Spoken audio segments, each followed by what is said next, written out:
योगः कर्मसु कौशलम्।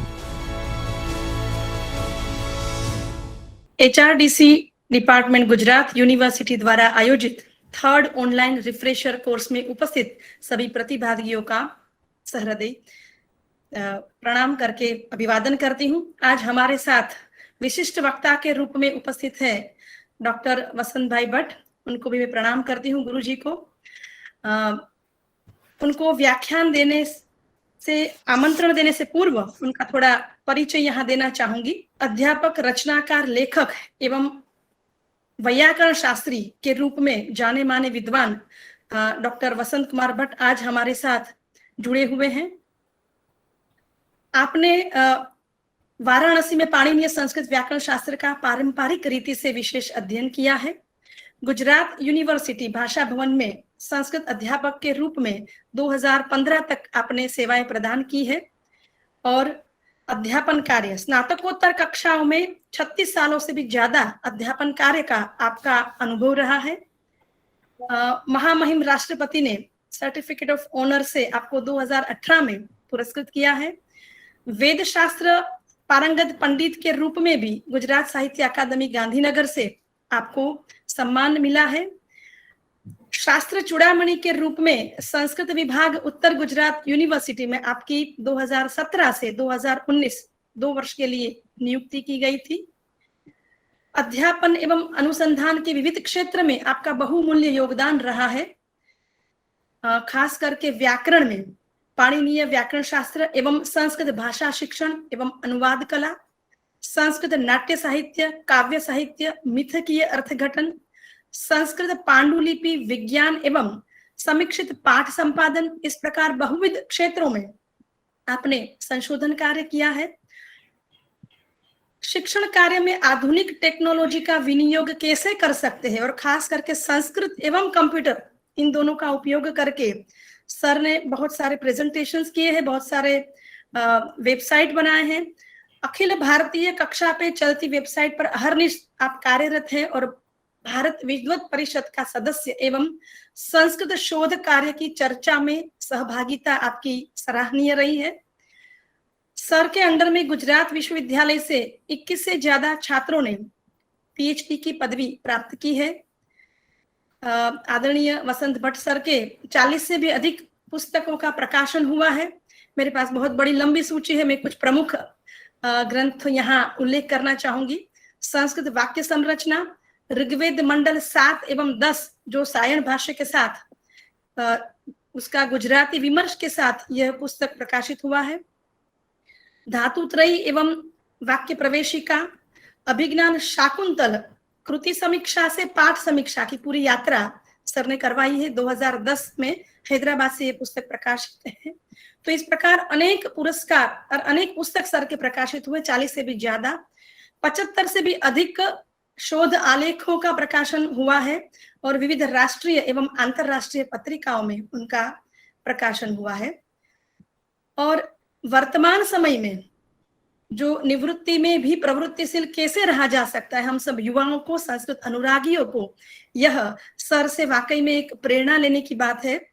प्राचीन पांडुलिपियों की सहाय से समीक्षित पाठ संपादन करना यह एक विशेष प्रकार की सर की रुचि रही है और इस दिशा में सर का अभी भी कार्य चालू है। अभिज्ञान शाकुंतल की शारदा पांडुलिपियों के आधार पर काश्मीरी वाचना का पाठ निर्धारण, यह पुस्तक 2018 में राष्ट्रीय संस्कृत संस्थान दिल्ली के द्वारा प्रकाशित हुआ है। यह बहुत गर्व की बात है, यहाँ अवश्य उल्लेख करना चाहिए। नॉट ओनली इन गुजरात लेकिन समग्र भारत में संस्कृत विद्वत गण में एक बहुत ही सराहनीय भगीरथ कार्य यह है कि अभिज्ञान शाकुंतल हम जो पढ़ते हैं, पढ़ाते हैं, विद्यार्थी गण पढ़ते हैं, छात्र पढ़ते हैं और अध्यापक पढ़ाते हैं, और संस्कृत के रुचि वाले लोग जिसने भी अभिज्ञान शाकुंतल पढ़ा है उससे थोड़ा हटके, थोड़ा अलग यह एक नवीन ग्रंथ है। सर ने अभिज्ञान शाकुंतल का ऐसे कह सकते हैं कि नवीन आविष्कार किया है, जिसमें शारदा पांडुलिपि के आधार पर उन पाठ भेदों का अर्थघटन किया है। कहीं कहीं कालिदास का जो कथितव्य है वो पूरा बदल जाता है, कहीं उनका अर्थघटन बदल जाता है, कोई प्रसंग में पूरे अर्थघटनों का जो सर ने विस्तार पूर्वक चर्चा की है इसमें, वह पठितव्य पुस्तक है और यह समग्र भारत में उनकी चर्चा है। जो सर से निवेदन भी मैं करूंगी कि अंत में इस पुस्तक के बारे में थोड़ा हमें ज्ञान प्रदान करें, जो कहाँ से वो पठितव्य है, कहाँ से मिल सकती है। तो ये एक बहुत ही भगीरथ कार्य सर ने किया है, जो प्राचीन पांडुलिपि के आधार पर समीक्षित पाठ संपादन करने वाली बात है। सर ने शताधिक हस्तलिखित पांडुलिपियों में दृश्यमान पाठ भेद आदि का युगपत प्रदर्शन कराने के लिए एक एक्सेल में प्रोग्राम भी तैयार किया है। तो इस प्रकार कंप्यूटर का उपयोग करके किस तरह से हम संस्कृत को जोड़ सकते हैं, इस दिशा में भी सर का बहुत बड़ा कार्य रहा है। 75 से भी अधिक कॉन्फ्रेंसिस, सेमिनार, वेबिनार में उनका सहभागिता रही है, शोध पत्र पढ़े गए हैं, और जिसमें 17 अध्यक्ष के रूप में भी बहुत सर मनोनीत किए गए हैं। गुजरात यूनिवर्सिटी में जब अध्यापक के रूप में कार्यरत थे, उस समय परिसंवाद परिषद, रिफ्रेशर कोर्सेज आदि का सुचारू संचालन उनकी अध्यक्षता में लगभग 20 से भी ज्यादा, मेरे पास बहुत बड़ी लंबी सूची है, तो सर ने यह सारे कार्यक्रमों को भी सफलता से उनकी अध्यक्षता में संपादित हुआ है। मोहनलाल शुक्ल व्याकरण शास्त्र स्वर्ण मंडित पदक की प्राप्ति 1975 में सर को ये स्वर्ण चंद्रक प्राप्त हुआ है। वापस 1975 में भगवदाचार्य शताब्दी स्मारक स्वर्ण पदक से भी वो सम्मानित किए गए हैं। अखिल भारतीय प्राच्य विद्या परिषद के विश्व भारती शांति निकेतन वर्ष 1980 में प्राकृत एवं जैनिज्म विभाग में सर्वश्रेष्ठ शोध पत्र प्रदान करने हेतु भी उनको देवकरण जैन पुरस्कार प्राप्त हुआ था। इसके अलावा अखिल भारतीय प्राच्य विद्या परिषद के Bhandarkar oriental research institute Pune में वर्ष 1983 में भी विशिष्ट शोध पत्र प्रस्तुत करने के हेतु सर को वी राघवन पुरस्कार से भी पुरस्कृत किया गया था। Canadian world education foundation Canada के द्वारा समग्र भारतवर्ष में उत्तम संस्कृत शिक्षण एवं अनुसंधान कार्य करने वाले कर्मनिष्ठ प्रोफेसर के रूप में उनको रामकृष्ण संस्कृत अवार्ड 2001 में पुरस्कृत किया गया था सर को। इसके अलावा सर ने लगभग 40 से भी अधिक पुस्तकों का लेखन, संपादन एवं अनुवाद कार्य किया है। तो मेरे पास सर के लगभग बायोडाटा के 30 से अधिक पृष्ठ थे, तो मुख्य प्रमुखतः जितनी विलक्षणताएं थी मैंने आप सबके सामने रखने का प्रयास किया है। कहीं छूट गया है तो सर से मैं क्षमा याचना कर लेती हूँ। और इस तरह हमारे साथ आज हम बहुत भाग्यशाली है कि जाने माने संस्कृत के वरिष्ठ विद्वान, व्याकरण शास्त्री और कर्मनिष्ठ प्रोफेसर डॉक्टर वसंत भाई भट्ट आज हमारे साथ उपस्थित है। तो उनको मैं निवेदन करती हूँ सभी प्रतिभागियों की तरफ से कि अपना वक्तव्य प्रस्तुत करें और हम सबको अनुग्रहित करें। नमस्कार सर, वेलकम। धन्यवाद प्रतिबेन, आपने लंबा चौड़ा मेरा परिचय दे दिया। अब मेरी जिम्मेदारी और बढ़ जाती है कि मैं आप सब कुशाग्र बुद्धि वाले नवोदित अध्यापकों को कैसे संतुष्ट कर पाऊंगा। कोशिश करूंगा। जैसे कि हमारा आज का पूर्व निर्धारित जो विषय है वो है भाषा में विशेषण का प्रयोग। तो इसको मैं पीपीटी के माध्यम से प्रस्तुत करना चाहता हूं। तो यद्यपि मैंने यहाँ लिखा तो है कि ये संस्कृत भाषा में विशेषण प्रयोग, विशेष रूप से मैं संस्कृत भाषा के उदाहरणों का विनियोग करने वाला हूँ, लेकिन पूरी चर्चा जो है वो भाषा मात्र में, विश्व भर की किसी भी भाषा में जो एडजेक्टिव का विनियोग होता है, विशेषण का प्रयोग होता है, उसका क्या फंक्शन है, उसकी डेफिनेशन क्या है, वाक्य में कहाँ पर उसका स्थान है, ये सारी बात की मैं चर्चा करूँगा। मैं नहीं समझता कि आप में से किसी ने विशेषण के बारे में विशेष रूप से कुछ सोचा होगा। विशेषण यानी नाम के अर्थ में कुछ नया जोड़ने वाला। नाम का जो अर्थ होता है, जैसे कि राम नाम ले लीजिए, तो दशरथ पुत्र राम, उस नाम का जो अर्थ है कि अमुक व्यक्ति का पुत्र, दशरथ का पुत्र वह राम है, उस अर्थ में कुछ नया ऐड करना है तो हम उसके आगे एक एडजेक्टिव लगाते हैं जिसको हम विशेषण कहते हैं कि भी लंबा राम जाता है। तो राम की साइज, राम की हाइट हमने दिखाई, लंबा शब्द जो जोड़ दिया तो उसकी हाइट को वो वर्णित करता है। तो विशेषण वो होता है जो नाम के अर्थ में कुछ जोड़ देता है, नया अंश जोड़ता है, वो विशेषण होता है। ये हमारी कॉमन अंडरस्टैंडिंग है जो हमको स्कूल लेवल पर पढ़ाई जाती है। तो जो बात स्कूल लेवल से ही हम जानते हैं, उसमें और मैं क्या ज्यादा जोड़ सकूंगा, क्या और नया कुछ जानने योग्य हो सकता है। तो एक छोटा सा, अत्यंत छोटा सा बिंदु लेकर मैं आपके सामने प्रस्तुत हुआ हूं कि भाई हम भाषा के अध्यापक हैं।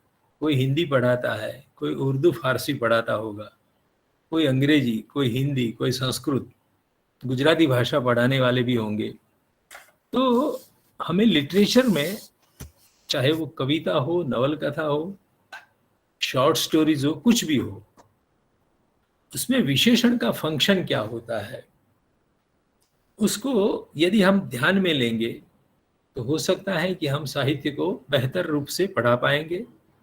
या यदि आप में कवित्व बैठा है, आप स्वयं साहित्यकार है या साहित्यकार बनना चाहते हैं, तो विशेषणों का क्या योगदान है भाषा के प्रयोग में। भाषा का विनियोग तो सामान्य व्यक्ति भी करता है, मिल मजदूर भी करता है, लेकिन मिल मजदूर भी भाषा का जब प्रयोग करता है तो उनको भी विशेषणों का प्रयोग करने की आवश्यकता रहती है। ये जरूरी नहीं है कि जो साहित्यकार है, साहित्य पढ़ने पढ़ाने या साहित्य तैयार करने वाले जो व्यक्ति है, उसी के लिए ये विशेषण प्रयोग की चर्चा उपयोगी होगी। समाज के विभिन्न वर्गों में आदि से लेकर अंत तक, छोटा बालक भी होगा तो बालक को भी विशेषण का प्रयोग करना अनिवार्य हो जाता है। इसीलिए वाग व्यवहार का एक अत्यंत सबल, सक्षम और अनिवार्य ऐसा बिंदु है जिसको ठीक तरह से नहीं समझने के कारण भाषा में कुछ अधूरापन रह जाता है, हमारी अभिव्यक्ति कम पड़ जाती है। तो सामान्य वाग व्यवहार हो या साहित्य का प्रयोग हो, दोनों की स्थिति में विशेषण का क्या फंक्शन होता है, विशेषण का हार्द क्या है, वो मैं कहने की कुछ कोशिश आपके सामने करना चाहता हूं। ये दूसरी स्लाइड पर मैं आया, मैं बीच बीच में बोलता रहूंगा, यदि न दिखाई दे तो बोलना। तो पूरे भूमंडल में, समग्र संसार में विभिन्न भाषाओं का प्रयोग होता रहता है। तो 18वीं 19वीं शताब्दी के जो फाइलोलॉजिस्ट आए, भाषा शास्त्री आए, उन्होंने पूरे विश्व की भाषाओं का एक वर्गीकरण सोचा। पारस्परिक संबंध खोजने की एक तलाश हुई, तो जिसमें ध्वनिगत एवं अर्थगत साम्य वैषम्य का तुलनात्मक अध्ययन उन लोगों ने किया। आपको जानकर हैरानी होगी कि ये भाषा शास्त्र का उदय कलकत्ता में हुआ। वहां 1734-35 में ईस्ट इंडिया कंपनी आ गई थी, अंग्रेजों का वर्चस्व जम गया था। तो कोलकाता में हाईकोर्ट के बिल्डिंग का उद्घाटन करना था, और उस समय पर वहां के हाईकोर्ट के जो जज थे वो थे सर विलियम जॉन्स। वो इंग्लैंड से आए थे और बहुभाषाओं को जानने वाले थे, ग्रीक, लैटिन, जर्मन, अंग्रेजी तो मातृभाषा थी ही थी। और यहाँ कलकत्ता में जब आए और उन्होंने देखा कि यहाँ मुझे हिंदू एवं मुसलमान प्रजा भारतवर्ष में फैली हुई है, तो उनके लिए कोई इंडियन पिनल कोड बनाना होगा। इनका न्याय तोलने के लिए मुझे कुछ कायदा कानून बनाना होगा। कायदा कानून के लिए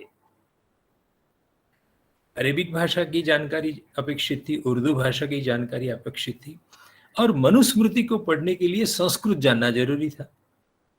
तो उन्होंने बहुत कष्ट लेकर कलकत्ता के किसी एक पंडित के द्वारा संस्कृत भाषा का पहले अभ्यास किया। ये वर्ष था 1734-35 में ये घटना घटित हुई। उन्होंने संस्कृत सीख ली, मनुस्मृति का अनुवाद किया और अभिज्ञान शाकुंतल का भी अनुवाद किया। फर्स्ट टाइम अंग्रेजी में वो संस्कृत साहित्य का शिरमौर जो नाटक है उसका उन्होंने 1789 में प्रथम बार अंग्रेजी अनुवाद प्रकाशित किया और देवनागरी फॉन्ट में पूरी संस्कृत टेक्स्ट भी दे दी इस नाटक की। अब ये व्यक्ति भारतीय कायदा शास्त्र की नींव रखने वाला है, एक और साहित्य में उसका प्रदान है, दूसरी ओर इंडियन लॉ सिस्टम में उसका प्रदान है। लेकिन जब कलकत्ता हाईकोर्ट की बिल्डिंग का उद्घाटन इनॉग्रेशन फंक्शन था, उस समय पर उन्होंने 15-20 मिनट का एक वक्तव्य दिया। उस वक्तव्य में उन्होंने, क्योंकि उन्होंने तब तक संस्कृत जान ली थी, संस्कृत पढ़ते पढ़ते उनके दिमाग में ये बात आ गई कि ग्रीक, लैटिन, अंग्रेजी और German, low German and high German, इस सारी भाषाओं में कुछ शब्द में ध्वनिगत साम्य है। Phonetically they are common as well as they are similar so far as the semantics, so far as the meaning is concerned. शब्दों के ध्वनियां और शब्दों के अर्थ एक समान चलते हैं। जैसे कि संस्कृत में शतम शब्द है 100 के लिए, तो अंग्रेजी में सेंचुरी शब्द है, तो वो एकदम चौंक गए। 8 संख्या है 8, तो वहां 8 शब्द है, उसमें भी और टकार ध्वनि होता है। संस्कृत में अष्टौ शब्द है, तो ध्वनिगत साम्य एवं अर्थगत साम्य, उसी तरह से जो रिलेशनवाचक शब्द थे, जैसे कि हम माता पिता शब्द का प्रयोग करते हैं, आधुनिक भारतीय भाषाओं में चलता भी है।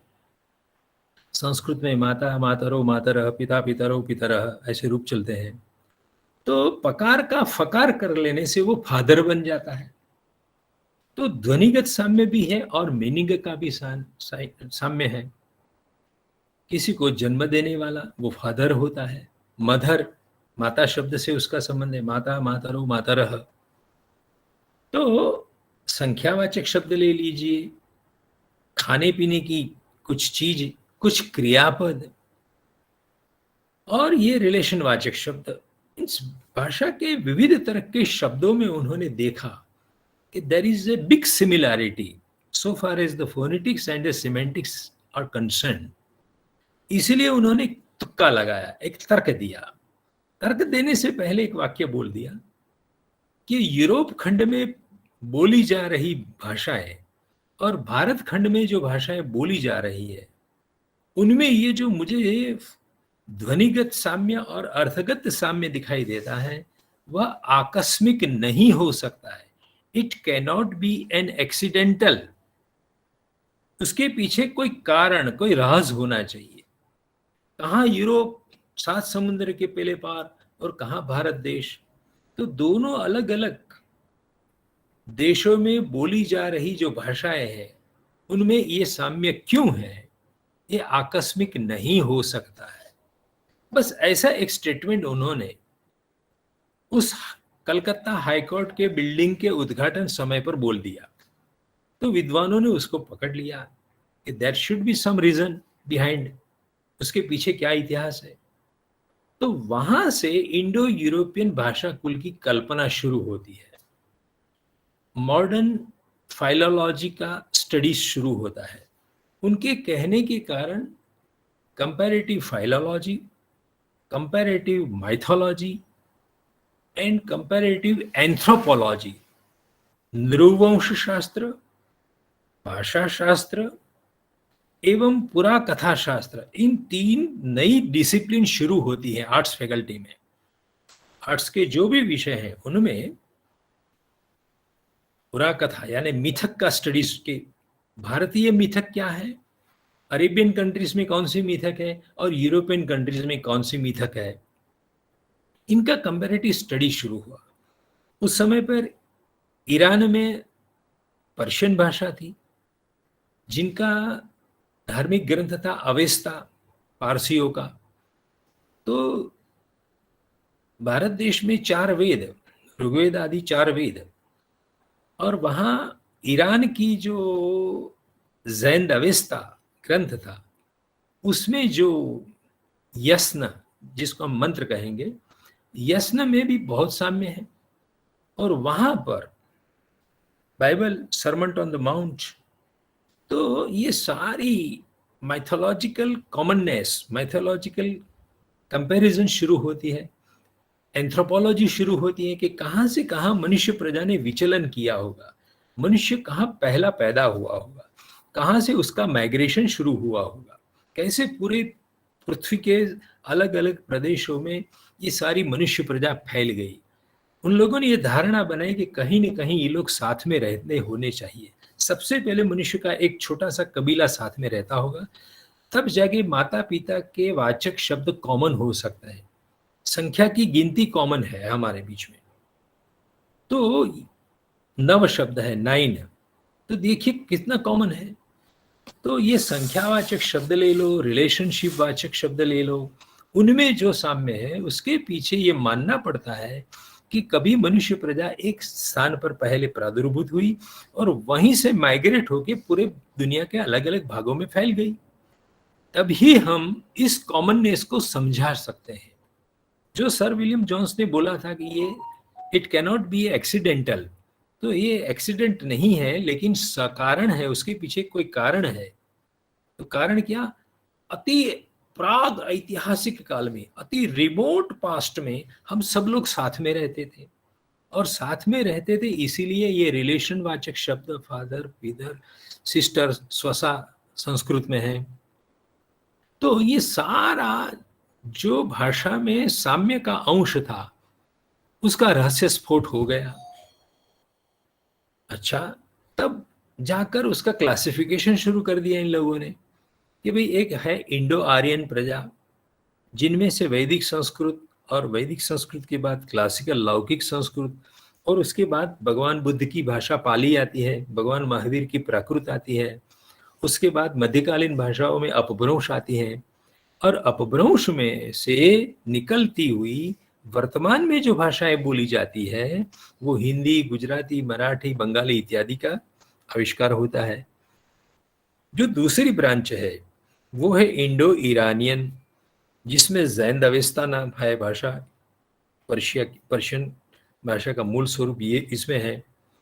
और तीसरा जो छेड़ा है, तीसरा जो अंत है वो है इंडो यूरोपियन भाषाएं, जिसमें ग्रीक, लैटिन, ओल्ड जर्मन, लो जर्मन, हाई जर्मन इत्यादि शुरू होता है, और उसमें से अंग्रेजी आती है। तो इस तरह से सारे भूमंडल में जो भी भाषाएं हैं उसको इस तरह से क्लासिफाइड किया गया है। अब हमें देखना है कि इन सारी भाषाओं में विशेषण का प्रयोग कैसे होता है।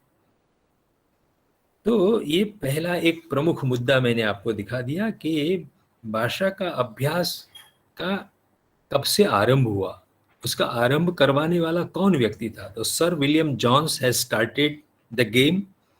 उसके कारण कंपैरेटिव फाइलोलॉजी का आरंभ हुआ, कंपैरेटिव एंथ्रोपोलॉजी का आरंभ हुआ, उसके कारण कंपैरेटिव माइथोलॉजी का स्टडी शुरू हुआ।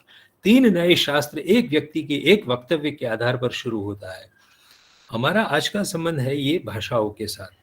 तो ये सारे भाषाकुल वर्तमान में हैं। अब देखिए, भौतिक रूप से जो उच्चरित भाषा है उसका स्वरूप क्या है।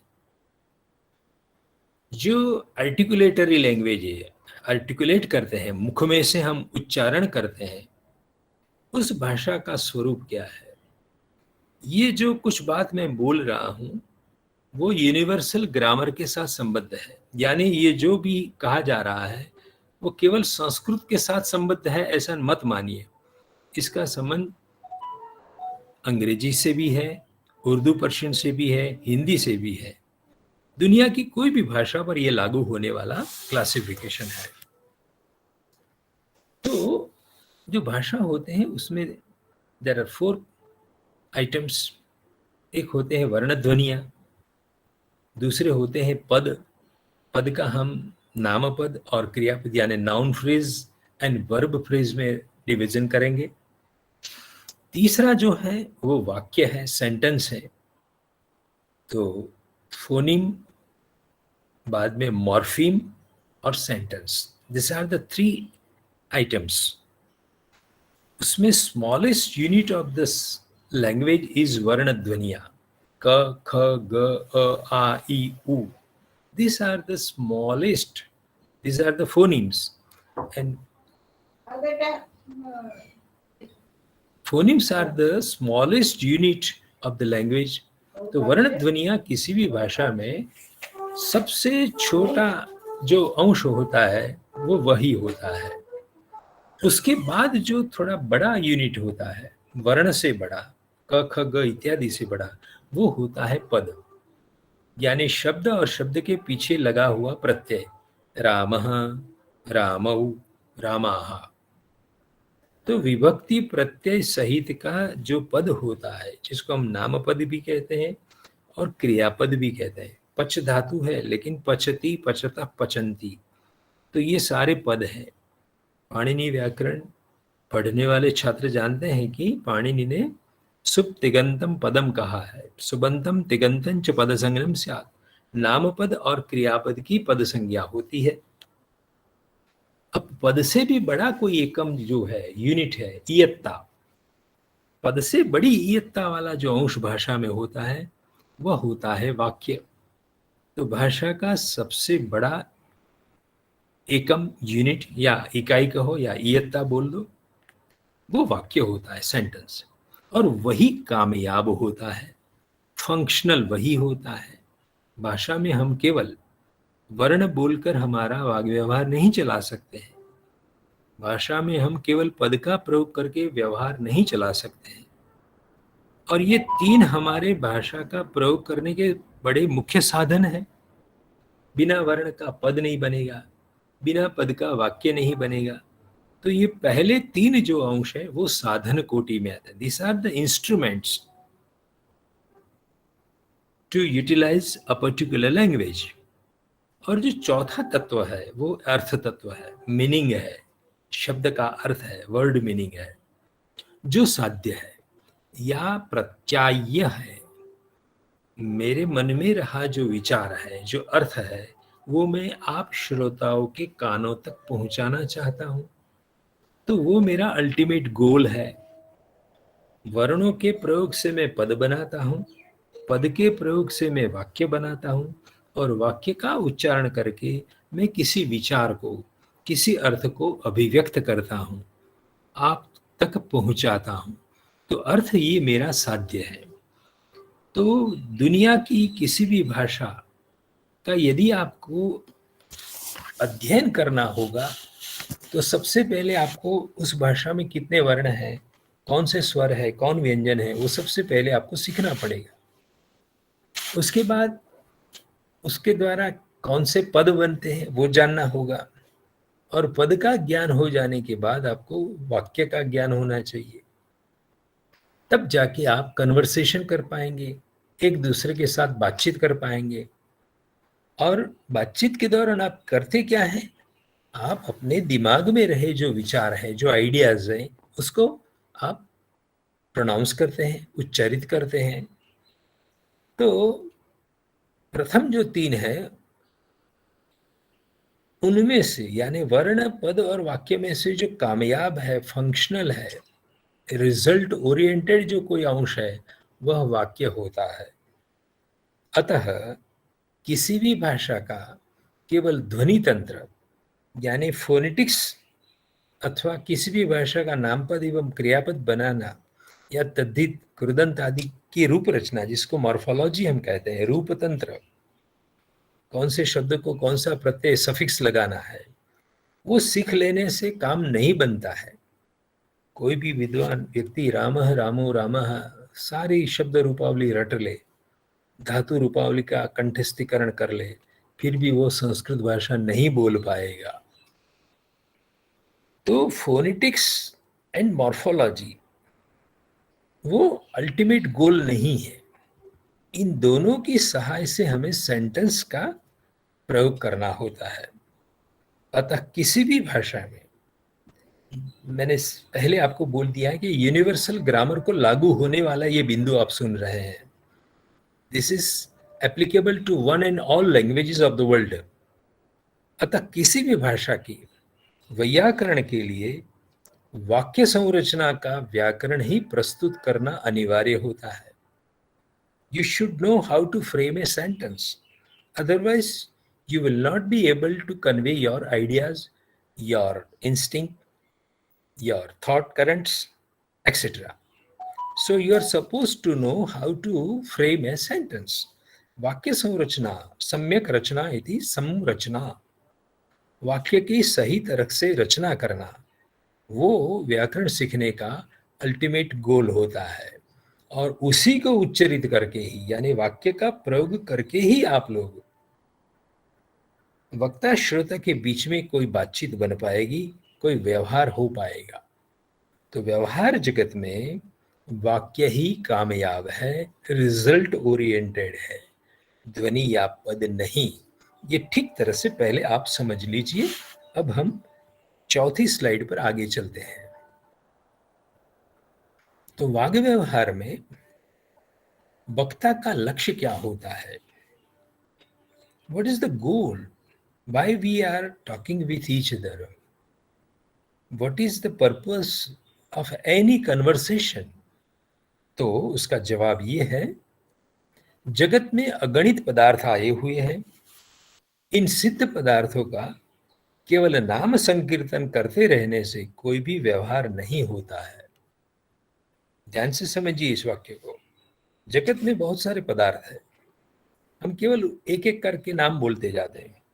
फैन, वॉल, कपबोर्ड, वृक्ष, पर्वत, नदी, फुल स्टॉप। ये कोई सेंटेंस नहीं है। मैंने मेरे कमरे में जो आइटम है या विंडो से जो मैं देख रहा हूं वो बोल रहा हूं कि पर्वत, नदी, आकाश, पक्षी, बिल्डिंग, फुल स्टॉप। तो ये सेंटेंस नहीं है। तो जो सिद्ध पदार्थ है, यानी जो दृश्यमान पदार्थ हैं, उनका केवल नाम बोलने से, नाउन संकीर्तन करना यानी प्रोनाउंस करना, नाम का उच्चारण करने से कोई भी व्यवहार नहीं हो सकता है। किंतु इन सिद्ध पदार्थों ने मिलकर क्या किया, अर्थात इन सिद्ध व्यक्तियों के लिए क्या साध्य था। दुनिया में बहुत सारे पदार्थ हैं, लेकिन इन सब ने मिलकर क्या किया। तो we are eager to know about the ultimate goal. वो करना क्या चाहते हैं, ये सारे दुनिया के व्यक्ति हो, निर्जीव पदार्थ हो या सजीव पदार्थ हो, लेकिन वो मिलकर क्या करना चाहते हैं। तो दुनिया के पदार्थों एवं व्यक्तियों ने मिलकर क्या किया, तो श्रोताओं के लिए वही श्रोतव्य या जिज्ञास्य होता है। We want to know that what Ram and chariot and forest has done. रामः रथेन वनम गच्छति। तो राम है, वन है, रथ है, फुल स्टॉप। तो राम, वन, रथ इतना बोलने से काम नहीं बनता है। इन तीनों पदार्थों ने मिलकर, तीन नाम ने मिलकर क्या किया, राम रथ से वन में जाता है। तो अब देखिए, तीन आइटम ने परस्पर में सहयोग करके एक क्रिया को संपन्न की, वनगमन किया। राम रथ के द्वारा जंगल में जाता है। तो नाम तीन है उसमें, राम, जंगल और रथ। लेकिन केवल नाम बोलने से वाक्य नहीं बनता है, मुझे उसमें क्रियापद जोड़ना पड़ता है कि जंगल में जाता है, राम रथ से जंगल में जाता है, और वही साध्य है टू बी परफॉर्म्ड। वो हमें सिद्ध करना है। ये तीन पदार्थ क्या करते हैं? वनगमन का कार्य करते हैं। तो यही बात बताने में वक्ता के वाग व्यवहार का तात्पर्य निहित है। दैट इज द अल्टीमेट गोल। तात्पर्य है हमारा, क्या तात्पर्य है कि जीवित पदार्थों ने निर्जीव पदार्थों के साथ मिलकर कौन सी क्रिया संपन्न की। That we would want to know, we would like to convey it. ठीक है, तो वाग व्यवहार का विषय क्रिया विधान ही होता है। Ultimately we want to say something happened, ये एक्ट हुआ, तो प्रोसेस, एक्शन, वो हम कन्वे करते हैं। तो क्रिया विधान करने का मतलब ही वाक्य रचना होता है। तो वाक्य रचना का मतलब यही हुआ, वाक्य बनाने यानी क्या करना? जगत के पदार्थों ने मिलकर कौन सी क्रिया संपन्न की वो बताना, उसको वाक्य संरचना कहते हैं। राम रथ के द्वारा जंगल में जाता है, अब ये वाक्य बन गया। ठीक है, आगे बढ़ते हैं।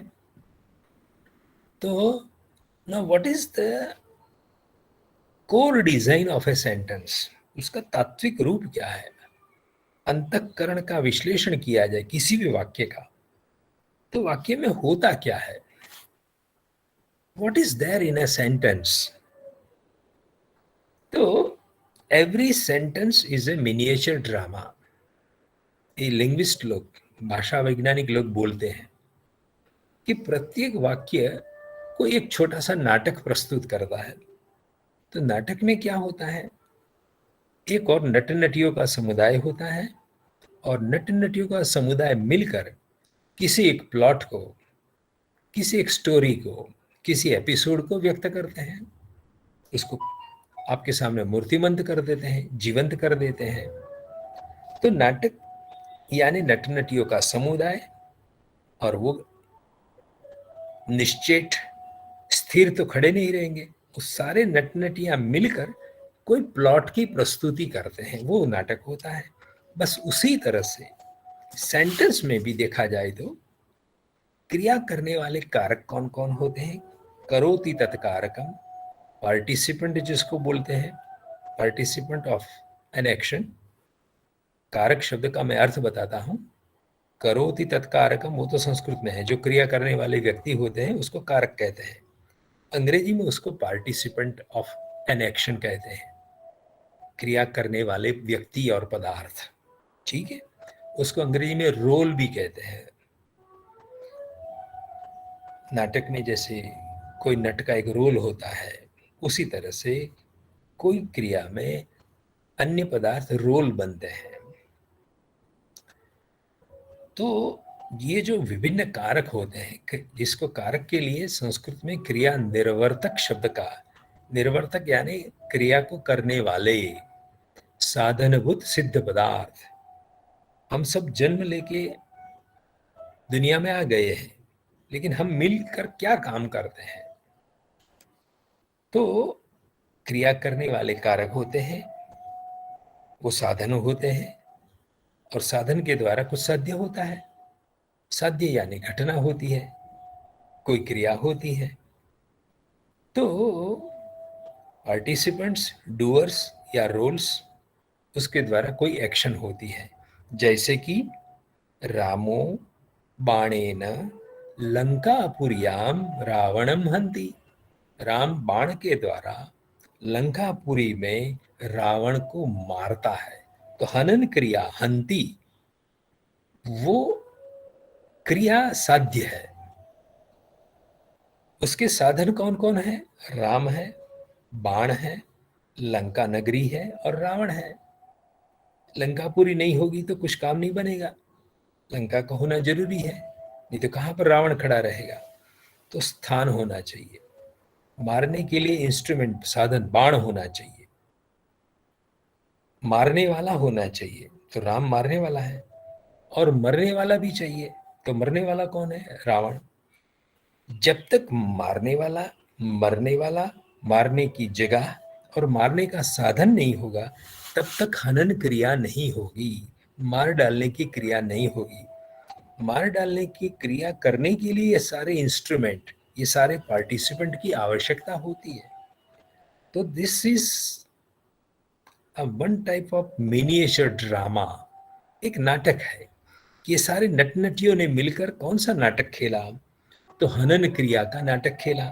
हनन क्रिया ऐसे संपन्न हुई, वो बताया जाता है। ठीक है, आगे बढ़ते हैं। अब ये सारे पार्टिसिपेंट जो साधन कोटि में है और क्रिया जो है वो साध्य कोटि में, वो तो हमने बता दिया। लेकिन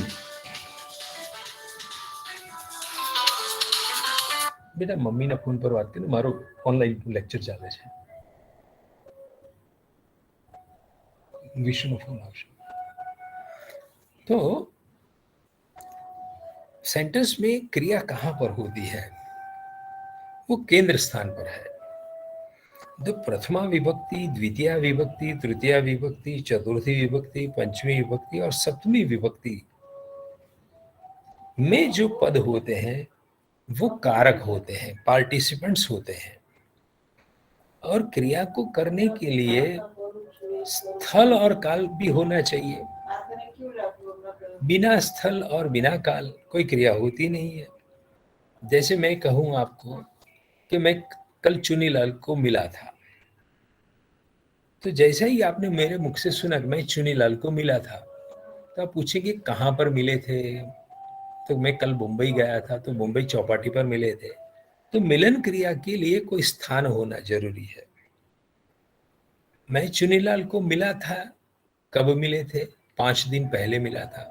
तो मिलन क्रिया को होने के लिए कोई काल फैक्टर, टाइम फैक्टर भी होना जरूरी है। केवल पार्टिसिपेंट से बात नहीं बनती है। Participants are most essential, but at the same time there should be some specific place and specific time factor to perform an action. कोई भी क्रिया करने के लिए हमें काल की अपेक्षा है, हमें स्थल की अपेक्षा है और क्रिया करने वाले कारकों का समुदाय भी हमें चाहिए। जैसे कि रामो बाणेन रावण, ये जो पिंक कलर के फॉन्ट है, दीज आर द पार्टिसिपेंट्स। सायंकाले वो टाइम फैक्टर है। सेंटेंस में क्या क्या होता है, सेंटेंस का यदि हम एनालिसिस करें तो किसी भी सिंपल सेंटेंस में this are the items, this are the 4 items which I have shown here by different colours. तो पिंक कलर से आप जो देख रहे हैं, दिस आर द पार्टिसिपेंट, कारक समुदाय है।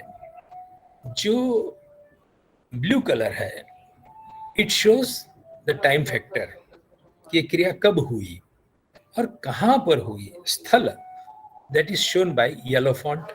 रणभूमौ, रणभूमि में ये क्रिया हनन क्रिया हुई। So this is the analysis of a sentence. And at the same time you should also note that कि क्रिया जो होती है वो सेंटर पॉइंट पर है, क्योंकि साध्य ही महत्व का होता है, साधन महत्व का नहीं होता है।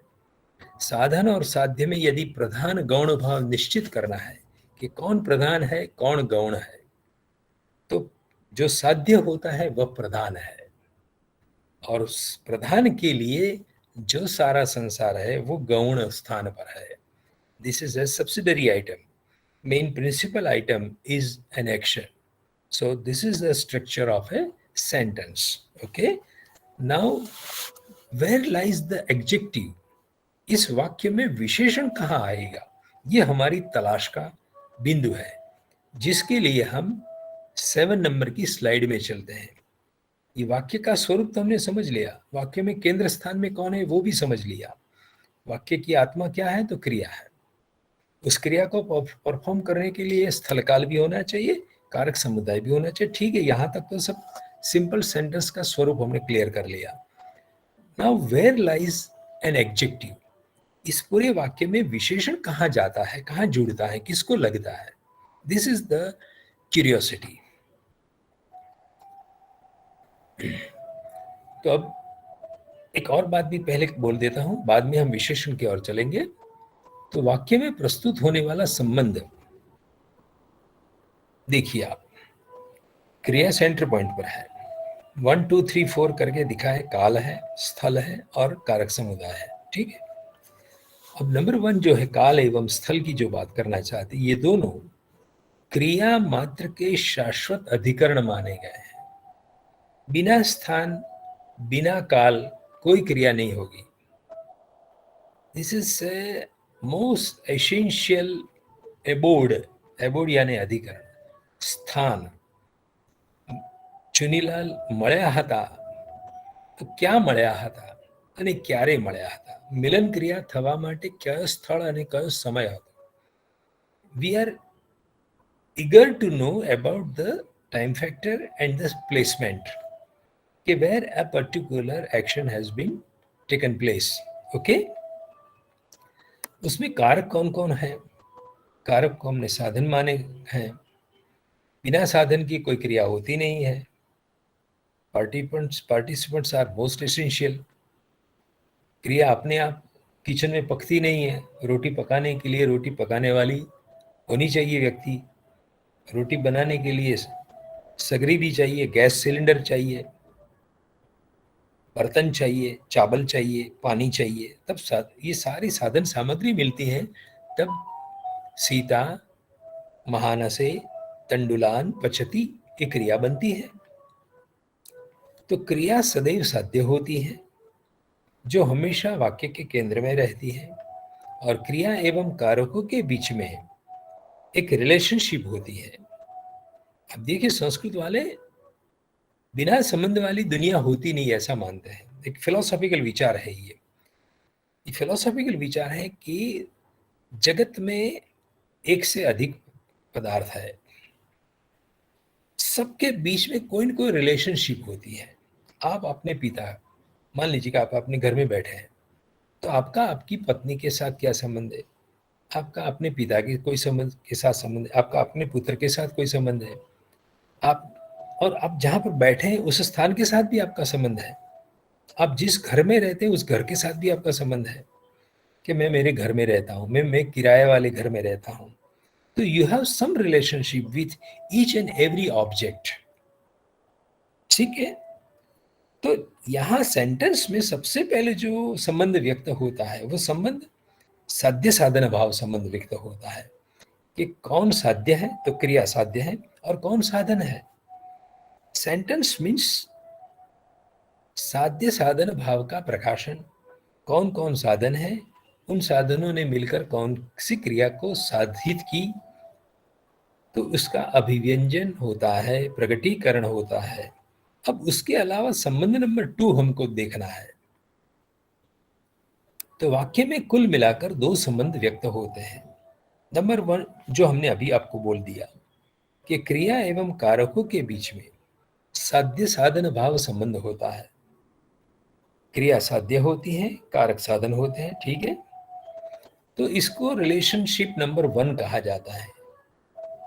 कारक एवं क्रिया के साथ जो संबंध है वो रिलेशनशिप नंबर 1 है। लेकिन जो डूअर्स है, पार्टिसिपेंट है, जो बीच में बड़ा आदमी खड़ा है, उस आदमी का एक हाथ बंधा है क्रियापद के साथ और उसका दूसरा हाथ बंधा है जगत के साथ। 2 types of relationship are attached with a person। इस व्यक्ति का संबंध क्रिया के साथ भी है और बाहर की दुनिया के साथ भी संबंध है। जब हम कहते हैं कि राम रावण को मारता है, तो राम का हनन क्रिया में संबंध है। As an agent he is the doer, हनन क्रिया करने वाला है, राम मारने वाला है, रावण को मार दिया। लेकिन राम का बाहर के जगत के साथ भी संबंध है। हम पूछेंगे राम कौन है भैया, क्योंकि संस्कृत साहित्य में देयर आर 3 राम। एक परशुराम है, एक बलराम है, एक दशरथ का पुत्र है। तो जिस राम ने रावण को मारा, उस राम का जगत के साथ क्या संबंध है? तो हम कहेंगे कि सीता का पति या दशरथ का पुत्र जो राम था, उस राम ने रावण को मारा। यानी राम का जगत के साथ संबंध भी हमें वाक्य में कहना पड़ता है। अब धीरे धीरे देखिए विशेषण कहाँ आता है। हाँ, व्यक्ति का एक हाथ बंधा है क्रियापद के साथ, वो क्रिया को जन्म देने वाला है। At the same time he has some relationship with the worldly object, बाहर की दुनिया के साथ भी उसका संबंध है। वो राम कौन है? तो दशरथ का पुत्र। तो इस दूसरे संबंध को कैसे व्यक्त किया जाता है? तो कारकों का बाहर के जगत के साथ भी कोई न कोई जो संबंध होता है, उसको व्यक्त करने के लिए भाषा में षष्ठी विभक्ति का प्रयोग होता है। गुजराती में नो नी नू ना, हिंदी में का की इत्यादि का प्रयोग होता है कि राम का, दशरथ का पुत्र, जो का प्रत्यय है ना वो संबंधवाचक है। दशरथस सन एपोस्ट्रोफी एस, दशरथ का पुत्र राम। तो इस संबंध को भी हम वाक्य में स्थान देते हैं। पहला जो डायग्राम हमने दिखाया था वहां पर ये षष्ठी विभक्ति हमने निकाल दी थी। यदि आप उसको फिर से देखना चाहते देख लीजिए, 1 2 3 4 5 के बाद सीधा 7 लिया था। यानी षष्ठी विभक्ति सिंपल सेंटेंस में नहीं होती है। षष्ठी विभक्ति कब आती है? जब रिलेशनशिप कहना होता है हमें। क्रिया करने वाले व्यक्ति का बाहर के जगत के साथ क्या संबंध है, वो यदि जब कहना है तो हम वाक्य में षष्ठी विभक्ति का प्रयोग करते हैं। तो इस तरह से फुल सेंटेंस बनेगा। पहली, बीजी, त्रीजी, चौथी, पांचवी, छठी, सातवीं सभी विभक्ति का प्रयोग होगा, तब जाके अंत में क्रियापद का प्रयोग होता है। तो षष्ठी विभक्ति के द्वारा हम कारक का जगत के साथ क्या संबंध है उसको अभिव्यक्त करते हैं वाक्य में। अब नेक्स्ट आएगा विशेषण कब कहां आता है। ठीक है, देखिए जो अभी तक मैंने कहा उसका एक और डायग्राम के माध्यम से प्रदर्शन कर लेते हैं। वाक्य में प्रस्तुत होने वाले दो संबंधों का प्रदर्शन। पचती क्रिया है, खाना पका रही है कोई व्यक्ति, तो पकाना, पचन करना यानी पकाना, टू बॉयल, टू कुक क्रिया कहनी है, वो साध्य है। तो उस साध्य क्रिया को संपन्न करने वाले कारक समुदाय कौन है? सीता है, लकड़ी है, चावल है और तपेली है। स्थाली यानी तपेली, बर्तन या कुकर बोल दीजिए आप। तो सीता लकड़ी के द्वारा चावल को बर्तन में, कुकर में पका रही है।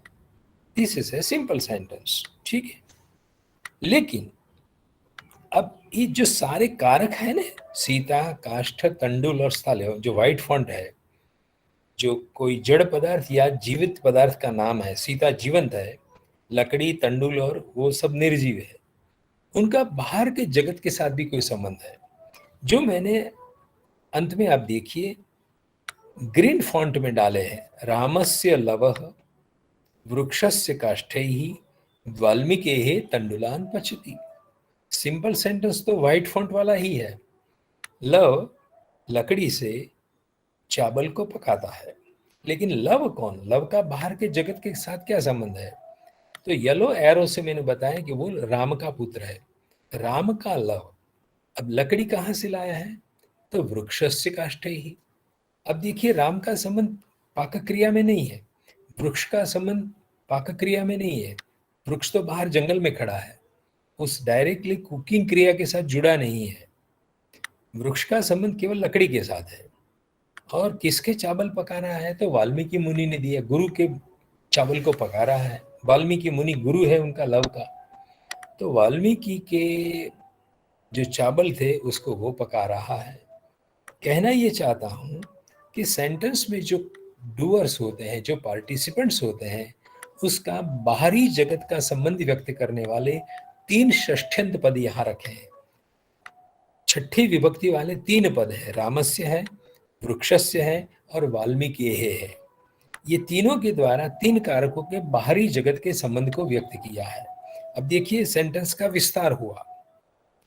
जो केवल 4 पद वाला वाक्य था, लवः काष्ठैः तंडुलान पचति, उसमें हमने 3 जो कारक है, उन 3 कारक का 3 विशेषण संबंध डाल दिए कि लव किसका है? राम का है। काष्ठ किसके हैं? वृक्ष के हैं। तंडुल चावल किसके हैं? तो वाल्मीकि के हैं। ये षष्ठी विभक्ति वाला पद भी विशेषण होता है। टेक नोट, षष्ठी विभक्ति वाला पद भी विशेषण का फंक्शन यहां कर रहा है। किसके चावल? तो वाल्मीकि के चावल। किसकी लकड़ी? तो वृक्ष की लकड़ी। तो ये संबंध भी व्यक्त करता है और विशेषण का भी कार्य कर रहा है। आगे चलते हैं। कारकों का बाह्य जगत के साथ बहुविध संबंध हो सकते हैं। There are many multiple types of relations. बाहर के जगत के साथ मेरा तो कितने सारे संबंध है। यद्यपि 160 ऐसा पतंजलि ने महाभाष्य में कहा है, there are hundreds and hundreds and hundreds relations are there. दुनिया में संबंध हजारों की तादाद में है, परंतु लौकिक व्यवहार में प्राधान्येन 3 संबंध ही ध्यानास्पद है। मेन जो रिलेशनशिप है, 3 टाइप्स ऑफ रिलेशनशिप नॉर्मली व्यवहार में देखी जाती है। एक संबंध होता है जन्य जनक भाव संबंध। तो राम जन्य है, जन्म लेने वाला है, उसको जन्म देने वाला कौन है? उसका पिता जनक। तो पिता पुत्र का संबंध, उसको जन्य जनक भाव संबंध बोलते हैं संस्कृत भाषा में। यथा रामस्य लव, राम का बेटा लव। दूसरा होता है अंगांगी भाव संबंध। वृक्षस्य काष्ठई, तो वृक्ष अंगी है, मेन बॉडी है, उसका एक अंग वो लकड़ी, एक शाखा, एक डाली को काट लिया, ठीक है।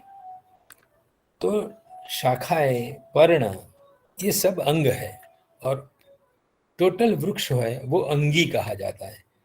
तो अंगांगी भाव, मेरा हाथ, तो मैं समग्र शरीर के रूप में मैं अंगी हूँ, लेकिन मेरा अंग है मेरे हाथ। मेरी आंख फूट गई है, तो आंख मेरा अंग है, तो मेरा और मेरी आंख के बीच में एक संबंध होता है।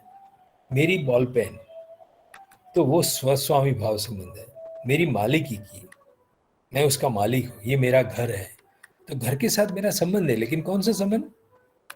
घर स्व है, स्वम धनम, ये मेरा धन है, ये मेरी प्रॉपर्टी है और मैं उसका स्वामी हूँ। तो स्वस्वामी भाव संबंध उसको बोलते हैं। जैसे कि चावल किसके हैं? तो वाल्मीकि के हैं, वाल्मीकि उसके मालिक थे, उसने अपने डिब्बे से निकाल के कुछ चावल दे दिए। तो this are the main 3 relationship. एक चौथा संबंध भी होता है जो केवल व्याकरण में होता है और पाणिनि व्याकरण पढ़ने वाले छात्र ही उसको समझ पाएंगे। एक होता है चौथा संबंध, वो स्थान्यादेश भाव संबंध है। भू के स्थान में अस या स्था धातु के स्थान में तिष्ठ आदेश करो, तो स्था पा धातु के स्थान में पीब आदेश करो, इक के स्थान में यण आदेश करो। किसी को स्थानी कहा जाए, इसको आपको जरूरत नहीं है, इको एंड ची इत्यादि को हम हटा देते हैं। जो ग्रीन फॉन्ट में है वही आपके काम की चीज है, उसको रख दिए मगर दिमाग में। संस्कृत पाणिनि व्याकरण वाले सब समझ गए होंगे मैं क्या कह रहा हूँ। चौथा संबंध भी होता है, लेकिन वो चौथा संबंध केवल व्याकरण शास्त्र में दिखाई देता है, बाहर नहीं है।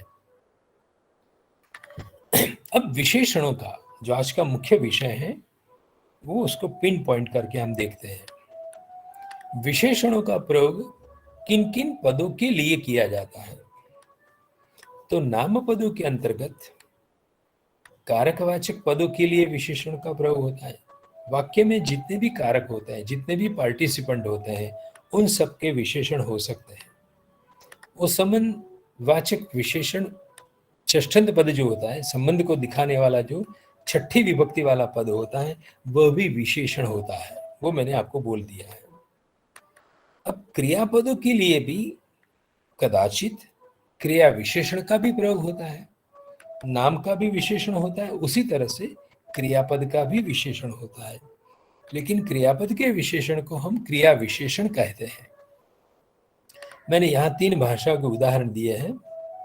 जैसे कि व्हाइट फॉन्ट में जो है वो सिंपल सेंटेंस है, सीता ओदनम पचती। अब सीता कौन सी? तो मिथिला प्रदेश की, बिहार की है, बिहार की रहने वाली है, तो बिहार के साथ उसका संबंध है। उसके लिए एक तद्धित शब्द का मैंने प्रयोग किया। तो मैथिली सीता, आपके किसी के घर में भी किसी व्यक्ति का नाम सीता हो सकता है, लेकिन वो सीता की मैं बात नहीं करता, मैं तो मिथिला की सीता की बात करता हूं, मिथिला देश में रहने वाली। पैतृकम ओदनम पचती, उसके पापा के ओदन पचा रही है, यानी उसकी अभी तक शादी नहीं हुई है तो अपने पिता के घर के चावल पका रही है। दूसरा वाक्य लेते हैं, दाशरथि ही रामः दशाननं रावणं हन्ति। व्हाइट फॉन्ट वाला वाक्य सेंटेंस, सिंपल सेंटेंस है। रामः रावणं हन्ति, राम रावण को मारता है। लेकिन रावण कैसा? कोई ऐरी गैरी नथुराम नहीं है, वो 10 माथा वाला है। दशाननम, आनन यानी मुख, 10 मुख वाले रावण को मारता है। तो ये रावण का विशेषण हुआ। रावण एक बड़ा राक्षस था, डेमन था, और 10 माथा वाला था। तो उसको व्यक्त करने के लिए भाषा में विशेषण का प्रयोग हुआ। दशाननम रावणम हंति, और मारने वाला राम है। लेकिन राम वो परशुराम नहीं है, राम वो बलराम नहीं है, राम तो अयोध्या का है। अयोध्यायाः रामः, सॉरी, दशरथ का पुत्र है, तो उसका तद्धित नाम बनाया मैंने, दाशरथी ही रामः दशाननम रावणं हन्ति। दशरथ का पुत्र ऐसा राम 10 माथे वाले रावण को मारता है। उसी तरह से देवदत्तः झटिति धावति, देवदत्त जल्दी से दौड़ता है। तो यहां दौड़ने की क्रिया का एक विशेषण डाला है जो अव्यय होता है, इनडिक्लाइनेबल होता है। झटिति के कोई रूप नहीं होते हैं, मति ही मति मत यह रूप होगा, लेकिन झटिति का नहीं हो, झटिति अव्यय है। तो देवदत्तः झटिति धावति, वो जल्दी से दौड़ता है। तो झटिति जल्दी से जो शब्द है, speedy, he is running fast, तो फास्ट वो क्रिया विशेषण है। ठीक है, गुजराती में देख लेते हैं। भारतीय सैनिक जीत मेळवे छे, Indian army wins for ever. भारतीय सैनिक हमेशा जीत के आते हैं। तो यहाँ इंडियन शब्द जो है वो सैनिक का विशेषण है। हनुमान स्वर्णमयी लंका ने सळगावे छे, सोने की बनी जो लंका थी उसको जला दिया। तो लंका का विशेषण हुआ स्वर्णमयी, जो येलो फॉन्ट में दिखाया है। मनुष्यों तकलीफों ने हमेशा जोता नहीं। आदमी जब काम करने निकलता है तो व्हाट आर द हर्डल्स, मेरे काम में क्या तकलीफ आने वाली है, उसको देखता नहीं है, वो दौड़ पड़ता है और हमेशा ऐसी गलती करता है। तो हमेशा यहाँ जो है वो क्रिया विशेषण है, देखने की क्रिया के आगे उसको डाला है, उसका फॉन्ट अलग है। राम बड़े तालाब में तैरता है, तो तालाब का विशेषण है बड़ा तालाब, यानी छोटा नहीं। वृक्ष पर एक भी बंदर नहीं बैठा है, तो बंदर का विशेषण है। ये संख्यावाचक शब्द है, वो भी विशेषण है, एक भी बंदर नहीं है। लड़कियां मोहक गीत मृदुता से गाती है, तो यहां मृदुता वो क्रिया विशेषण है। गाने की क्रिया पोलाइटली गाती है, धीरे से गाती है, हल्के से गाती है। और गीत कैसा? मोहक, मन को गमने वाला, पसंद आ जाने वाला। Indian students goes to the local school. Bharat में रहने वाले जो बच्चे होते हैं वो म्यूनिसिपैलिटी स्कूल में पढ़ते हैं, लोकल स्कूल में पढ़ते हैं, माउंट कार्मेल में नहीं जाते हैं। Meena saw a small house, तो ये हाउस का ये स्मॉल विशेषण हुआ, छोटा घर देखा उसने। गीता रन्स वेरी फास्ट, तो ये रन्स का विशेषण है क्या? वेरी फास्ट, ये क्रिया विशेषण है। अब आप कहेंगे कि ये तो लोकल, मैंने उदाहरण आपको दे दिए। रामचरितमानस का एक उदाहरण लेते हैं जो सुंदरकांड में आता है। जो संपत्ति शिव रावण ही दिन ही दिए 10 माथ, सोई संपदा विभीषण ही सकुचि दिन ही रघुनाथ। जब विभीषण शरण में आया, रावण ने लात मारकर उस अपने छोटे भाई को निकाल दिया, तो वो विभीषण राम के चरणों में आया, राम की शरणागति स्वीकारी। तो राम ने उस पर मेहरबानी करके कृपा प्रसाद के रूप में, जो शिवजी ने, भगवान शंकर ने रावण को 10 माथा दिया था, 20 हाथ दिए थे, जो सोने की लंका दे दी, वो सारी संपत्ति राम ने विभीषण को दे दी, लेकिन बड़े संकोच के साथ दे दी। सकुची दिन ही रघुनाथ। अब यहां प्रश्न होगा तृप्ति बहन, कि सकुची क्यों लिखा? संकोच करके, संकोच करते हुए राम ने ये संपत्ति विभीषण को दी। कहने का तात्पर्य ये है गोस्वामी तुलसीदास जी का, कि यदि मैं तो अभी वनवास में चल रहा हूं, यदि मैं अयोध्या में होता तो विभीषण को और भी कुछ देता। अभी तो मेरे पास कुछ नहीं है, मैं जीत कर रावण की लंका इस विभीषण को दे दूंगा, और जो संपत्ति शिवजी ने दी है वही संपत्ति मैं उसको ट्रांसफर कर दूंगा। इसीलिए यहाँ तुलसीदास जी ने साभिप्राय रूप से देने की क्रिया जो है, दिन ही दान क्रिया का एक क्रिया विशेषण जोड़ा है, सकुची, संकोच के साथ रघुनाथ ने दे दिया। तो इस तरह से यदि हम क्रिया विशेषण को देखेंगे तो पूरे काव्य का महिमा समझ में है कि राम कितने संकोच के साथ, कितनी नम्रता के साथ इतनी बड़ी संपत्ति दे रहे हैं कि I will conquer the whole Lanka, golden Lanka, but वो मैं डोनेट करता हूं बड़े संकोच के साथ, बड़ी लज्जा के साथ। किसी की दी हुई संपत्ति में तो दे रहा हूं, मेरी अपनी तो कुछ दे नहीं रहा हूं, क्योंकि मैं अभी वनवास में जा रहा हूं, वनवास में चल रहा हूं। तो इस तरह से विशेषण का जब महिमा, उसकी सटलिटी हम समझते हैं तो काव्य का सौंदर्य भी बहुत निखर कर सामने आता है।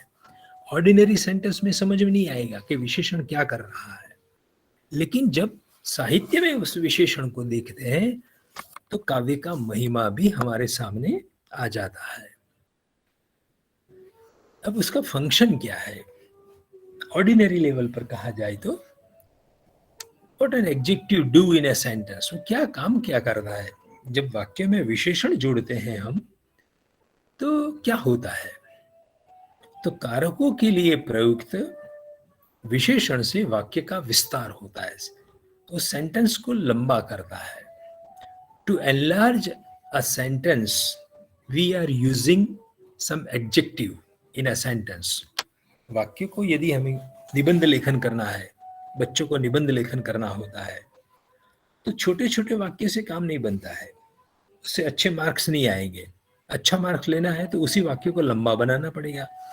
तो वाक्य को एनलार्ज करने की टेक्निक क्या होती है, इस रूप में विशेषण कोई पढ़ाता नहीं है, लेकिन आप जब भाषा के अध्ययन अध्यापन में लगे हुए हैं, नवोदित अध्यापक हैं, तो मेरी बात को ध्यान से समझिए आप कि निबंध लेखन सिखाना है बच्चों को, तो कैसे सिखाएंगे, तो बिना विशेषण वाला वाक्य छोटा होता है, उसी छोटे स्मॉल साइज के सेंटेंस को यदि लंबा करना है, एनलार्ज करना है, तो उसमें हमें विशेषण जोड़ना पड़ेगा। विशेषण किसको लगाएंगे, जो कारक होंगे, पार्टिसिपेंट्स होंगे, उसको लगाएंगे। जैसे कि स्मॉल सेंटेंस है, राम लकड़ी से कुकर में चावल पकाता है, पकाता है वो क्रियापद है, उसके आगे क्या क्या है, राम है, लकड़ी है, पतीली है और चावल। This are the 4 items, 4 participants, 4 कारक है। उसको हिंदी में ब्लू फॉन्ट में एक एक विशेषण मैंने डाल दिया, देख लीजिए। विशेषण सहित का वाक्य क्या होगा, बूढ़ा राम सूखी लकड़ियां से पित्तल की पतीली में वन के चावल को पकाता है। तो ये जो है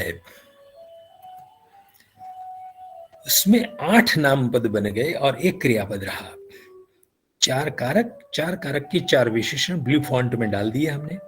बूढ़ा, सूखी, पित्तल की या स्टेनलेस स्टील की पतीली में या एल्यूमिनियम की पतीली में जंगल के चावल को पकाता है। तो वाक्य लंबा हो गया, 5 पद का वाक्य था वो अब 9 पद का वाक्य हो गया। संस्कृत में देखते हैं, भीमः गदया दुर्योधनम प्रहरति, भीम गदा से दुर्योधन पर प्रहार करता है। तो 3 कारक है, भीम करता है, गदा करण कारक है, दुर्योधन कर्म कारक है। तो 3 नामपद और एक क्रियापद, 4 पद का सेंटेंस है। अब उसमें ब्लू फॉन्ट वाले विशेषण डाल देते हैं। क्रुद्धः भीमः लोहमय्या गदया आततायिनम दुष्टम कौरवाधिपतिम दुर्योधनम प्रहरति। देखिए यहां पर दुर्योधन के मैंने एक नहीं 3 विशेषण जोड़ दिए। दुर्योधन को प्रहार करता है, लेकिन दुर्योधन कैसा है, तो कौरवों का अधिपति है, दुष्ट भी है और आतताई, आतंकवादी भी है। तो आतंकवादी, दुष्ट और कौरवों के राजा दुर्योधन को प्रहार करता है। गदा कैसी? लोहे की गदा, ताकि जोर से लगे उसको। तो लोह मैया गदया। भीम कैसा? शांत नहीं है, भीम क्रुद्ध है। तो क्रुद्ध भीम, तो भीम का विशेषण क्रुद्ध हो गया, गदा का विशेषण हो गया लोहे की गदा से मारता है। कैसे दुर्योधन को मारता है? तो आतताई, दुष्ट और कौरवों के अधिपति, ऐसे दुर्योधन को मारता है।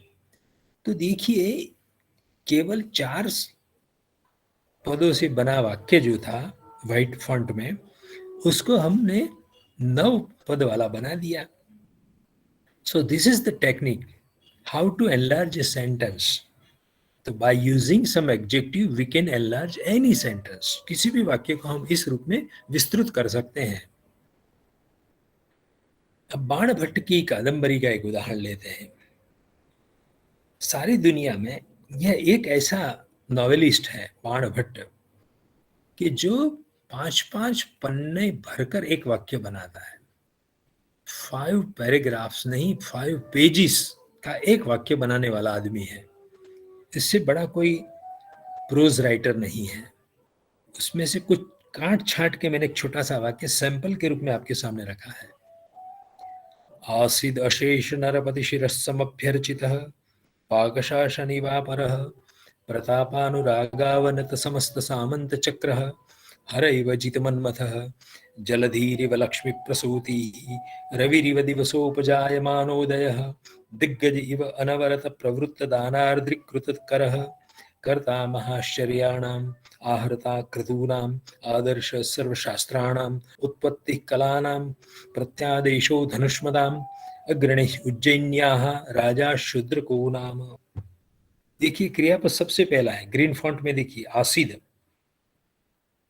शूद्रक नाम का राजा हुआ था। This is the simple sentence. जो ग्रीन फॉन्ट में है that is the smallest and simple sentence, लेकिन उसको बीच में केवल विशेषणों से कितना लंबा कर दिया। शूद्रक नाम का जो राजा था वो कैसा कैसा था, उसके एक एक विशेषण और लंबे लंबे समास, कंपाउंड फॉर्मेशन। अशेष नरपति शिरस्समभ्यर्चित, दुनिया भर के सारे राजा अपने मस्तक जिसके चरणों में नमाते थे, ऐसा शूद्र। पाक शासन इव अपरा, दूसरा इंद्र राजा है।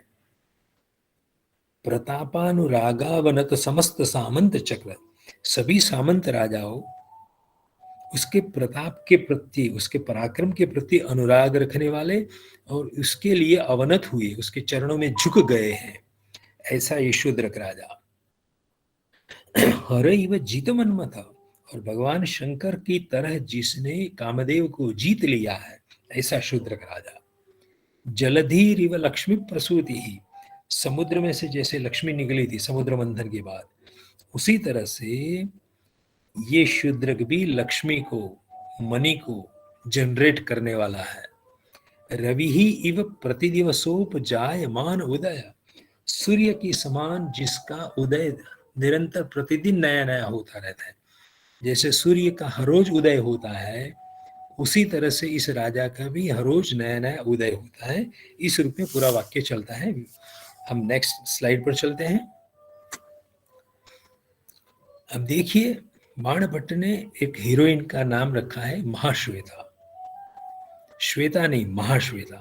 बहुत गोरी, बहुत गोरी, बहुत गोरी। कितनी गोरी? तो महाश्वेता, जिसका नाम ही महाश्वेता है, मोस्ट वाइट लेडी, उसको डिस्क्राइब करने के लिए बाणभट्ट ने क्या क्या किया है। सिंपल सेंटेंस तो चेक नीचे ग्रीन फॉन्ट में दिखाई पड़ता है, उतना ही है कि महाश्वेताम नाम कन्यकाम चंद्रापीड़ ददर्श। चंद्रापीड़ नाम के हीरो ने महाश्वेता नाम की हीरोइन को देखी। लेकिन महाश्वेता कैसी? तो महाश्वेताम द्वितीय विभक्ति में पद है। तो ऊपर वाली जो 5 पंक्तियां हैं, 6 पंक्तियां हैं, 6 पंक्तियां में उस महाश्वेता को डिस्क्राइब की है। दक्षिणाम मूर्तिमाश्रित्य अभिमुखीम आसीनाम, दक्षिण दिशा की ओर जो स्थापित मूर्ति थी उसकी ओर मुंह लगा के बैठी है। धवलयंतीम कैलासगिरी, वो इतनी वाइट थी, वो लेडी इतनी वाइट थी, इतनी वाइट थी के सामने खड़ा कैलाश पर्वत स्वयं सफेद हो गया। धवलयंतिम कैलाश गिरिम, जो महाश्वेता अपनी सफेदी से कैलाश पर्वत को व्हाइट कर रही थी। अति धवल प्रभा परिगत देहतया स्फटिक गृह गतामिव, इतनी उसकी काया इतनी वाइट थी कि यदि वो पानी भी पी ले, जैसे कश्मीरी लेडी होती है, वो पानी पिए तो उसके गले से नीचे उतरता आप दिखाई सकते हैं। यानी स्फटिक जैसा सफेद, स्फटिक गृह गतामिव, स्फटिक के घर में वो बैठी है ऐसा लगता था। धर्म हृदयादिव विनिर्गताम, धर्म के हृदय में से निकली थी। शंखादिव उत्कीर्णम, और शंख भी वाइट होता है, क्रॉन्च, तो शंख में से उसको उकेरी गई थी, उत्कीर्ण की गई थी, खोदाई गई थी, शिल्पित की गई थी। मुक्ता फलादिव आकृष्टाम, व्हाइट मोती से उसको निकाली गई थी उस महाश्वेता को। मृणालयरिव विरचितावयवा, कमल के जो विषतंतु होती है, कमल की दंडी को तोड़ देंगे तो उसमें से व्हाइट एक तंतु निकलता है, उस मृणाल से उसकी काया को बनाई गई थी, उसके अवयव को बनाए गए थे। दंत दलैरिव घटिताम, दांत का कचुम्बर करके, दांत का पाउडर बना के उसका शरीर बनाया गया था। इंदुकर इत्यादि इत्यादि इत्यादि, उसको आगे नहीं बढ़ते हैं। यानी इसको सुनेंगे तो आप एकदम अचंभित हो जाएंगे कि महाश्वेता को फुलफिल करने के लिए, आपको साक्षात्कार कराने के लिए कितने सारे विशेषण जोड़ दिए हैं। चंद्रमंडलादिव उत्कीर्ण, चंद्रमंडल से उसको बाहर निकाली है। धवलिम्न इयत्तामिव, वो धवलिमा की हाईएस्ट इयत्ता थी कि दिस मच लेवल की वो वाइट थी, इत्यादि इत्यादि। अब देखिए, उसी तरह से महाकवि कालिदास भी अपने रघुवंश नाम के महाकाव्य का आरंभ करते हैं। सोहमा जन्म शुद्धानाम आफलोदय कर्मणाम असमुद्रक्षिरीशानाम आनाकर्थवर्त्मनाम यथा विधि हुताग्नीनाम यथा कामार्चितार्थनाम यथा अपराधदण्डानां यथा कालप्रबोधिनां त्यागाय संवृतार्थानां सत्याय मितभाषिणां यशसे विजिगीषुणां प्रजायै गृहमेधिनां शैशवेऽभ्यस्तविद्यानां यौवने विषयैषिणां वार्धक्ये मुनिवृत्तीनां योगेनान्ते तनुत्यजां रघूणां अन्वयं वक्षे। ये येलो फॉन्ट में है ना, वो सिंपल सेंटेंस है। अहम अन्वयम वक्षे, मैं रघुओं के वंश का वर्णन करने जा रहा हूँ, कहने वाला हूँ। वक्षे तनुवाग विभवोऽपि सन्, मेरे पास वाणी का वैभव तो नहीं है, फिर भी मैं कालिदास, अहम कालिदास रघुणाम अन्वयम वक्षे, this is the simple sentence. But Raghuvansh के राजा कैसे कैसे, राम भगवान जिस वंश में पैदा हुए थे, तो राम के जो फोर फादर्स थे, राम के पिता दशरथ, दशरथ के पिता अज, अज के पिता रघु, और रघु के पिता दिलीप, दिलीप से कहानी शुरू करते हैं। 5 पीढ़ियों का इतिहास है। तो राम के आगे जो भी 5 फोर फादर्स हुए थे, उनके ये सारे ब्लू अक्षर में जो है वो विशेषण है। This are the all adjective. यानी ये 5वें नंबर के श्लोक से शुरू हुआ एक सेंटेंस 9वें श्लोक में जाके पूरा होता है। श्लोक संख्या 9 है, लेकिन 4 श्लोक से बना, 5 से लेकर 5, 6, 7, 8, 9 तक जाएंगे तब सेंटेंस पूरा होता है। तो केवल बाणभट्ट ही नहीं, महाकवि कालिदास भी काव्य रचना में, पद्य रचना में भी ऐसे लंबे लंबे सेंटेंस तब बना पाते हैं जब वो विशेषण का प्रयोग करते हैं। ये रघुनाम का विशेषण है, षष्ठी विभक्ति बहुवचन में ये सारे पद हैं। आप देखिए, जैसे रघुनाम में आम सुनाई पड़ता है अणाम, तो मुनिवृत्ति नाम, अभ्यस्त विद्या नाम, विजुगीषु नाम, गृहमेधि नाम, विषयैषिणाम, तनुत्यजाम, मितभाषिणाम, संभृतार्थानाम, अपराध दंडानाम, ये सारे षष्ठी विभक्ति बहुवचन के शब्द प्रयोग है। तो ये षष्ठ्यंत पदों से बने विशेषणों का प्रयोग उसको कहते हैं। और ऐसे 5-5 श्लोक तक जिसका अन्वय खींच जाता है उसको कुलक श्लोक रचना कहते हैं। उसका एक कुल है, एक मंडल है। इट्स ए टेक्निकल टर्मिनोलॉजी, कुलक, ये जो कालिदास कभी कभी प्रयोग करते हैं, और उसकी नकल करते हुए 12वीं माघ इत्यादि ने भी ऐसे प्रयोग किए हैं। केवल विशेषणों से पूरा श्लोक भर देते हैं केवल विशेषणों से पूरा श्लोक भर देते हैं। एक मोस्ट पॉपुलर श्लोक आपके सामने रखता हूं, विशेषण का क्या चमत्कार है, विशेषण से कैसे श्लोक बनता है। तो हम हमारे स्कूल कॉलेजेस में गॉडेस ऑफ नॉलेज माँ सरस्वती की जो प्रार्थना करते हैं उसका श्लोक देखिए। या कुंदेन्दु तुषारहार धवला, या शुभ्र वस्त्रावृता, या वीणावरदंड मंडितकरा, या श्वेत पद्मासना, या ब्रह्माच्युत शंकर प्रभृतिभिर्देवैः सदा पूजिता, सा मां पातु सरस्वती भगवती निःशेषजाड्यापहा। यहाँ पर देखिए आप, या सा सरस्वती मां पातु, this is the simple sentence. ऐसी ऐसी जो सरस्वती देवी है वो मेरा रक्षण करे, ज्ञान मेरा रक्षण करे, मे नॉलेज प्रोटेक्ट मी, इतनी प्रार्थना है इस श्लोक में।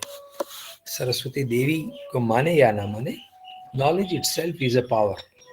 तो नॉलेज पावर को प्रणाम करने के लिए यह श्लोक लिखा है। लेकिन उसमें जो व्हाइट अक्षर में आप देख रहे हैं वो सारे सरस्वती के विशेषण हैं।